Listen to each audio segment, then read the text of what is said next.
Since 9/11, the TSA has screened passengers at our nation's airports to make sure that we don't have any more acts of terror that slip through the cracks. But unfortunately, with the huge number of travelers and also the poor funding for the TSA, lines have gotten longer and longer and longer, and it is starting to have a massive impact on people.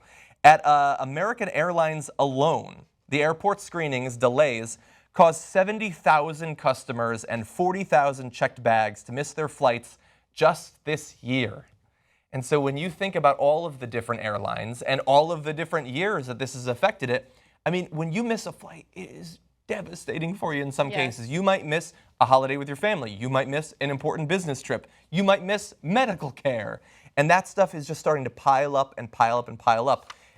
Now, to give you an idea of just a very small period of time, during the spring break week of March 14th to the 20th, nearly 7,000 American Airlines passengers missed flights because of checkpoint delays, especially in places like LA, Miami, Atlanta, Dallas, and Philadelphia.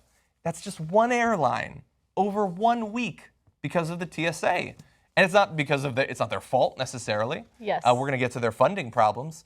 Now, obviously, American Airlines doesn't like this. This was devastating for them during that week that every one of those people, I have to imagine, went on Twitter and started bitching about it. Understandably, we know some of them.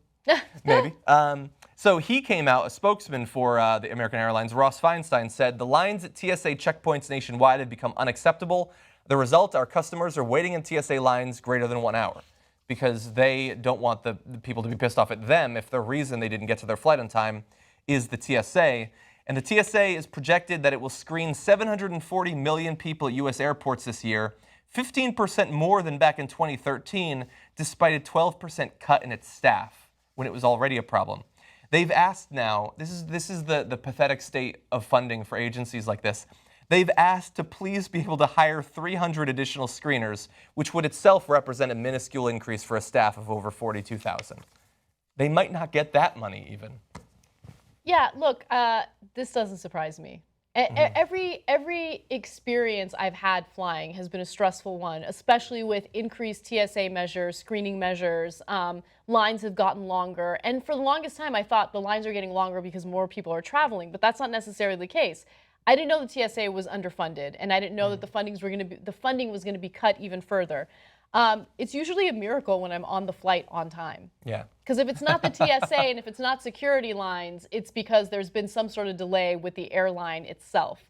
So I don't really know what to say about this other than the fact that I think a lot of the security measures that we're taking right now are unnecessary. They do seem unnecessary. Yeah, there are countries like Israel, for instance, that don't rely on such invasive measures in order to screen people. They use like quick behavioral analysis and yeah, stuff like that. They use behavioral analysis. And look, Israel is certainly a target, and they, I think, handle their security measures perfectly in this area, yes. Yeah.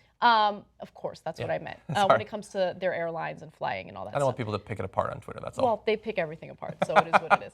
But you get what I'm saying. I don't know what the solution is going to be if we're not going to rethink our security measures. Exactly, yeah. So this is just one thing to consider if you do miss your flight. It might be due to the TSA, and that might be due to poor funding, and that might be due to taxes being lowered on groups that traditionally would pay for this sort of thing.